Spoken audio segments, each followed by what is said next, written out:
Ladies and gentlemen, we are back again with another edition of the Young Kings podcast. I'm Kev Mack with my co-host. I'm the Heartbreak Killer, Cam Santana. Lone Outlaw, Dylan Oaks. And today's topic is AEW becoming the modern WCW. Killer, I'm gonna let you take it away. I'm about to get a lot of heat for this one, but absolutely. I believe AEW is becoming the modern day WCW, and let me tell you why. AEW started off as the alternative to the WWE. We've been stuck to WWE so long with the PG era. So they just basically like, ain't no competition, so we're doing stuff at you. Even though there was TNA, New Japan, Ring of Honor, everybody was still tuning in to Big Time John, and everything that they was throwing at him and making him to the legend that he is today. So then, as all the grown men out there was getting tired of seeing John Cena, we was basically getting tired of seeing the WWE because it's all you saw. So then when AEW came out, they're like, all right, something new, something fresh. And then you got Cody Rhodes and the Young Bucks and all these indie guys that are too small for the WWE. So when they coming up and everybody's watching these guys on YouTube and wherever else you can, I've been a Ring of Honor guy since I was little. Since I was switching to the channels, that's how I found TNA, that's how I found WWE, that's how I found Ring of Honor, switching to the channels. And then when AJ Styles went there in 2013, I was in college. So I'm sitting there one night and I'm like, AJ, so this is before everybody started being on the internet telling you what's going on. I'm like, so why is AJ leaving TNA? So then I'm like, okay, so now, fast forward to now, you got AEW coming out. So you see Moxley leave WWE saying, I'm about to retire. Next thing you know, he show up at what, Double or Nothing? Yeah. And the crowd go crazy. Like, oh, that's the WWE guy. We already know who Chris Jericho is. Right. He was on there, so everybody, that's already a big draw. Then you see Moxley coming in. That's like, oh snap, we got something going here. So guys like us, me and my twin brother Chris, we drove 4 hours away to Pittsburgh when AEW just started so we could see the event because that was something I needed to see in person. That was something that was grabbing me. I'm seeing Pentagon, I'm seeing Hangman, guys that I've seen short period of time, I'm starting to see get exposed. On the indie scene. On the indie scene, so I'm trying to like stay on TNT. It's the same thing. I'll be watching the finals, I'll be watching the GOAT, LeBron on. So I'm like, oh, this is something jumping, this is something good. Then they pulled a swinger on me. The pandemic happens. God bless everybody that passed away and all that, and everything that I dealt with it. But you got guys losing money. You got guys losing contract. You got Vince McMahon saying, I love you, but you got to go. Yeah. Big time guys. You got Braun Strowman. Yeah. My dog, Bray Wyatt. My other dog, Malachi Black, Aleister Black, Tommy End, whatever you want to call him. My guys like them that are big time players in my book getting fired. And so you got... So you just named the top 3 of my top favorite guys. That's what I'm saying. So you got big time guys getting fired. Then you got big old Tony Khan, big checkbook Tony Khan, that's what I'm gonna call him. Big money Tony, doing the same thing that Ted Turner did back in the 90s. You got WWE guys getting frustrated, like I want something new, either getting fired or quitting, and they're going to AEW. So then, okay, the pandemic over, the first episode back, my guy show up, Malachi Black, and that one of the biggest pops in AEW. Everybody like, yes. Yeah, and then they build him up against Cody, the best build up in my opinion AEW history. Right now in the best build-up. Way better than building up Hangman Page for their title. Malachi Black, he just been doing his thing, climbing. He ain't been, you feel me, getting put over, bringing in Brody King, bringing in Buddy Murphy. So they were Buddy Matthews, they doing all that stuff. So then you start going with the swerves. Bringing in Punk was probably one of the smartest decisions you could have done, but also one of the ones that hurt what's going on. Because then after you bring in Punk, you start bringing in damn near every NXT guy that WWE had. Everybody that brought NXT to be the number one thing in the world was all now going to AEW. So then at that point, the guys that started the company that we was so excited to drive 4 hours to go see ain't getting no TV time because you're giving these big money contracts to these ex-WWE guys, just like MJF said. I've been here since day one as your biggest draw heel, and he was. Yeah. And now you starting to put the TV time on. I mean, Adam Cole deserved it. Punk is your it's one of those biggest arguments. Is like, yeah, they're all ex-WWE guys, but a lot of those guys are ex-WWE, but they were also big and started in other companies too. So it almost sucks to be labeled an ex-WWE guy just because you went there. But they do. Where a lot of guys were big in other companies too. Mm-hmm. And I mean, but it's like okay. Let me ask you another question. One thing with MJF though, it's he was not known before coming into AEW, where everyone else was a lot bigger and well known. So it's kind of hard to say like, yeah, they got bigger contracts because they were bigger Yeah, in the bigger company names and at the the time. wrestling business than you are when you started. Now, MJF, does he deserve that contract now? Yeah, Definitely. 'cause I But think he's more talented than any guy that he done signed. But you since. put He's that mic definitely- in his hand, everybody in the room is gonna be glued to because that man got a mouth on him. he's definitely got a mouth. He's not afraid to use it, and that's something you don't see nowadays anymore. He's I ain't saying that Especially since The not- Rock. The Rock was probably the last guy that took that microphone and said what do you want to say, when do you want to say it, and the people And the drew way he into said it. it too was also Okay, I say different. Punk too. Punk was Punk, another guy yeah, Punk. that took the mic. Austin was another guy that took the mic and said what he wanted to say.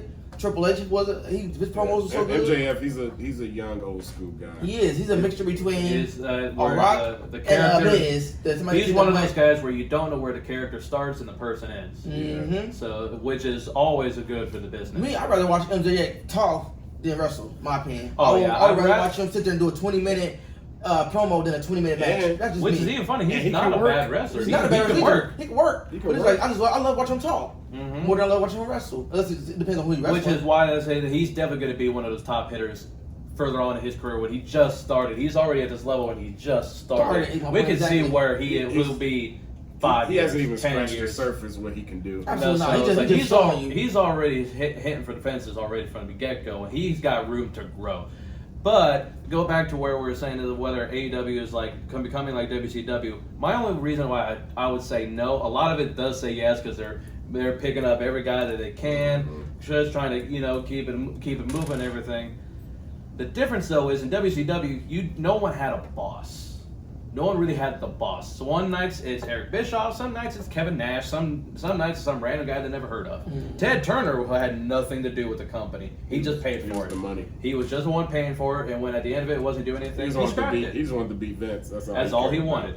Ted Turner had nothing to do with how things were Oh, going. it's competition. When you're you got a strong When you got competition is where it does best for both companies. Mhm. That's why WWE was kind of like falling for so long because they were the big top. You can't. Impact nowadays ain't gonna go up TNA against couldn't the compete. like Mm-mm. TNA back in the day was great, TNA was great, but then just- they sabotaged They didn't have enough themselves. money. They didn't have enough money, and they were sabotaging themselves with bringing in Why? all the bunch of older guys. My point is that But the bringing thing in is, they were bringing WWE in guys. like, That's what I'm trying to tell they you. were bringing in old dudes like Scott Hall. It's like That was and stupid. who is drunk almost every time. It's like rest his soul. Rest But in at the peace. time, Mhm. it just wasn't a good deal. Where these guys are still wrestling, and they're not hopped up on anything. They're not going out causing a whole bunch of trouble, except for Jeff. But it's That's another argument. yeah, it's like some guys it's a whole new time. Like back then, you had like Scott Steiner and Randy Savage, Macho Man, all these other guys that were like up there, were like Michael Cole and the other guys in NXT. They were up there, but they were still in the eyes of Vince and WWE. They're in the developmental. Yeah. Even though the fans don't believe it, they're like the people doing it don't believe it because they were better than the actual shit. But with at least with AEW is there is a boss. Tony Khan is the boss, and there's a lot more leeway where he's not like Vince. He micromanages every single detail, rip up the script. There is no scripts. Because Tony's a fan. Tony is a fan and a businessman. So he does what a lot of people want to see because he's a fan. He also wants to see it, but at the same time, he's got to do what's good for business for himself. At the same time, so that's my one thing with why it's different than WCW, where these guys had their big money contracts, and you couldn't touch them. They could have went out there, done the hell whatever they wanted. They could barely work, or they could barely try in the ring. They didn't give a shit. Where a lot of these guys now, they're going out there trying to do the best shit that they can, and put themselves out there, which is just different. It's different. Like you because- got a bunch of young guys instead of old guys already made it. Right. So then check this out. I don't care what nobody say. You say whatever you want about the WWE, but look at Cody. You did this whole thing with AEW. You made yourself into a superstar, an international superstar. When the time was right, you felt like it was time for you to go home. Same thing with Cole. Same thing with Black. I don't care what nobody say. Black even said it when he got fired. I would thank Mr. Man. I thank WWE for putting me on this platform because basically it made you go out there and get that big money.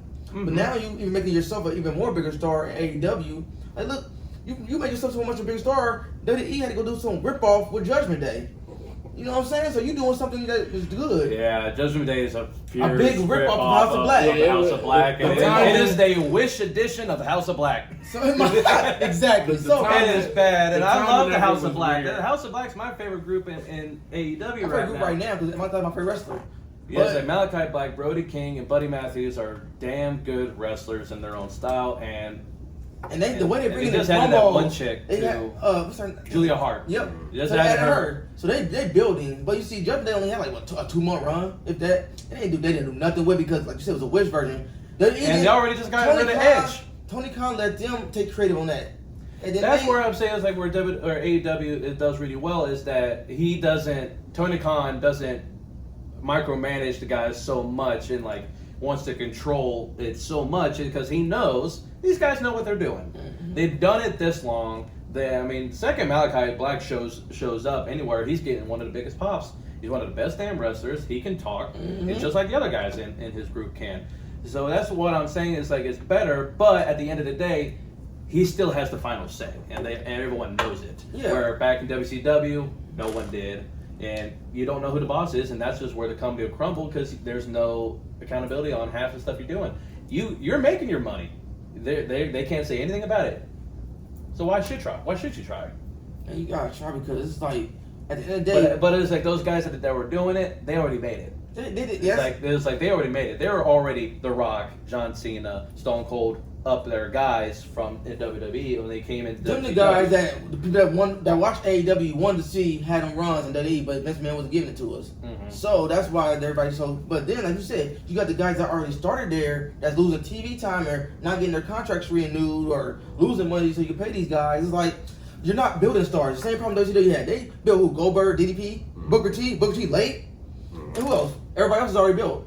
So you built 3 people out of a 20-man company. Then everybody else is just throwing I'd that say that AEW is doing a lot better than WCW did with building up people. Because you never heard of the Lucha Bros, and they're one of the top teams in the business. So you'll see Jungle Boy in the main event? I see the crowd definitely would want him there. Okay. I think He is one of those guys, just like Darby. When Darby yes. Yeah, and so Jungle Boy, he's got a lot of work. Yes. He's definitely got a lot Jungle of work Boy in has promos. potential to be a really good baby face. He's got a really good base, especially right now since they put Luchasaurus with Christian to be a heel. This is Christian's best work. Oh, absolutely. absolutely. God, yes. Ever. Christian is one of those guys that's just good being a heel. Yes, he's good. He's not a babyface guy. He's not a heel guy. Just like Randy's not a babyface guy. He's a heel guy. I agree. So it's like it's certain people that's they're heels. okay at face. They could do it for a little bit, but it's no long term. I need They just Luchasaurus can't to do it. lose that freaking mask. I'm okay with the mask. I hate it. I'm okay with the mask, but they kind of got to get rid of the whole dino gimmick. Like he's actually a dinosaur. It's like there's gimmicks and make then him there's into a that. monster heel. Make him a monster heel. When Lance Archer first came out, he was dominating everybody, undefeated, doing all this stuff. Mm-hmm. It's like those type of guys, and I think what I'm saying, like with Luchasaurus, he's okay with the mask because that's kind of like it's kind of be weird. I feel like to take it off of him at this point is it kind of works with the game of being a lucha guy, even though how big he is. He's not a lucha though. He's a monster heel. Let this man he's a monster take his heel, wings but off and fly. Let him do his thing, dog. He is a monster heel, but Oh, he's my the God. only one out of all the big guys that these days. I'd say next would be like Lance Archer doing the walking across the rope and doing a moonsault. These guys he's what 6'5" at least I think is how big Luchasaurus is. But he's still doing, kick-ups and the spinning heel kicks. He's more agile He's athletic. than a stereotypical big guy, like Big Show was, or like where you're just big and you just throw the guy around. You're not really moving. But that's just a little bit different. That's why he kind of calls himself Luchasaurus, because of that style, what he's doing, because he does the chops and the kicks and stuff. Yet he's how big he is, which helps bring in his character because he's so different. And now with him being a heel, I can't wait to see what he would do because I love that match with him and Serpentico. So, okay, look at Warlord. That could have been a big-ass draw. And what are they doing with him? Absolutely nothing. Well, now they finally got a chance to. Now that he's off of MJF. I'm not really sure what they were doing with the whole him versus 20 security guys. I'm not sure what that deal was. You just throwing him somewhere to make it look good. It's like they did it wrong the first time. They did it right the second time. Building. It's like now they have turn on MJF, so that should have been time to start pushing him up as a face or as a heel, whichever way you want to do it. I'm still kind of feeling like that match against MJF was more of a punishment. Oh, it was really a squash match. It was a squash match. 10-minute squash match. It was really to help Wardlow get over. That's what I was trying to say. It did what it was supposed to. But the problem is now with like Wardlow is that they're only having him do that one move. The Powerbomb. The Powerbomb Symphony, which people works. love it. If people love it, it's like Goldberg coming out doing a spear and a jackhammer, jackhammer, 2-minute matches, and people was buying into it. I know, but the difference is I know Wardlow can do so much more. It's probably a little excessive. It's like he is way more athletic than Goldberg ever was. It's like, but that's what I'm saying because he did that steel cage match against Cody. It's like this man can do off the top ropes. He can do these athletic moves. He's not just a ball of meat that just picks you up and slams you down. Even though I don't really want to see him on the top rope. I want to see him with the TNT. I like big guys to work like big guys. I mean, yeah, you got the. I say he can go on the top rope if it's like a longer match and it's something he's got to pull out of his repertoire because he can do the by all means. Go on the top rope. He can do the swanton bomb. He asked Jeff if he could do it, and I watched an interview with him. He said that he asked him, and Jeff said, "Yeah, absolutely do it." And when he did it, he said, Jeff came out and said, "Shit, man, you do it better than I do." And he walked away, and he said, "Wardlow's like confidence up." It's like Wardlow's like a big happy child because that was one of his heroes. You ready? Like, okay, if Jeff is gonna criticize me or he's gonna tell me I did good, so I'm about to take it whichever way he's gonna say it. And he said he did it amazing, and it was great. So that probably was like a. Thank you, Jesus. He said he was sitting there giddy like a schoolgirl because of the recognition from his hero. But you will never be able to beat WWE if you be different. Start being different. WCW couldn't do it. It was hot for what? 2 years straight with the ratings? So with AEW was beating them in the ratings. 86 weeks? 83 weeks? 83. I'm saying, 83 weeks. with the ratings, and then we kept seeing the same shit over and over again. That's what I'm afraid AEW's going to start going down that line, seeing the same shit over and over again. I'm just saying this right now, is like they're doing okay. It's like, I think they're doing better they're keeping their other guys that started, they're still there. Evolution? Are they in the limelight? Rampage is only an hour. You only do so much in an hour, so what are you talking about? Yeah, they should definitely have that at least 2 hours. But you do a pay-per-view every 4 months. But the thing is, with like Dark and Evolution, it's like everyone does that. It's like helps, and also it helps the other guys because that's what they want to do. They want these other guys to come in and get some limelight and say, hey, is this guy good? We might be able to do something with them. Get them because you're never going to hear them anywhere else. They're not going to show up in WWE. They might show up in Impact. But that's what Dark is, and to have them go up against a big name, someone who can go and test them. I think you both bring up pretty good arguments because, on AEW side, the inmates are running the asylum. They do have a definitive boss. Tony, makes the calls. At the same time, I think Tony is a super fan and probably to a fault. So, he goes and gets guys like Keith Lee, Swerve, and when they first signed, it's a big deal, and then after a few weeks, lost in the shuffle. They get lost in the shuffle. My point exactly. So I think that's every company has and you that, put them together. Has that issue. So that's when you put them together, you just telling me you really ain't got nothing to do. I feel like that's a lot of companies that have that same issue. It's like in. To the fans, how hard it is to come up with storylines. Has AEW acquired too much talent now? Yes. Probably, yeah. Yes. And that's the problem. That's what I'm saying. You're throwing out too many contracts with guys. Look at John Morrison. Came in, one of the biggest pops, had what, 1 match against Joe? And what I think he just had 2 matches. He hasn't won yet. 2? My bad. I think he went against Miro. My Rusev. He hasn't won yet. So that's what I'm saying. Yeah. He hasn't won. He was the champ. Sure. I'm talking about AEW, Morrison. Elite, Johnny Nitro, whatever you want to call him. He's Johnny Elite now? Yeah, Johnny Elite. He's got to have a new name every time because he don't own any of his names. He owns none of his names. So I'm saying, I'm like, okay, what's up? And then lost in the shuffle. Unless they just bring him in to get guys over. That's the only thing I can think of. You brought him in to get Joe over. You brought him in to bring Miro back. They've been on TV for what? 6 months? Like Miro was TNT just champion. He was gone for a while. But that's another thing with that AEW does is a little bit different. Is they let their guys go out and do other things in other companies, like the indie side, on the indie side and other stuff. And so and like all these other wrestlers have their own little business side stuff too. So AEW doesn't like lock them in. You're not allowed to do anything. You're only allowed to be here. Like how WWE did with Twitch accounts. Like you're not allowed to stream on Twitch ever again. It's like because Miro's a big Twitch streamer. A lot of them are. And so, but they only have to do their YouTube stuff or their other indie stuff, or go over to Japan, or was it like last week where 3 AEW guys were on WWE for John Cena's Daniel Bryan? It was Daniel Bryan, Big Show, and Chris Jericho. Chris Jericho. It's like that's a lot different than how it was back in the day. It's like you would never see that. You are here, and you're only allowed to be here. Unless you was in a partnership with like New Japan. There was a deal for the company itself, not you as an individual. Well, I think, like I said, y'all both definitely made good arguments. I think we're gonna go ahead and end it on that note. Ladies and gentlemen, thank you, and please come back, like, click, and subscribe. Notification gang, all that, man. See you.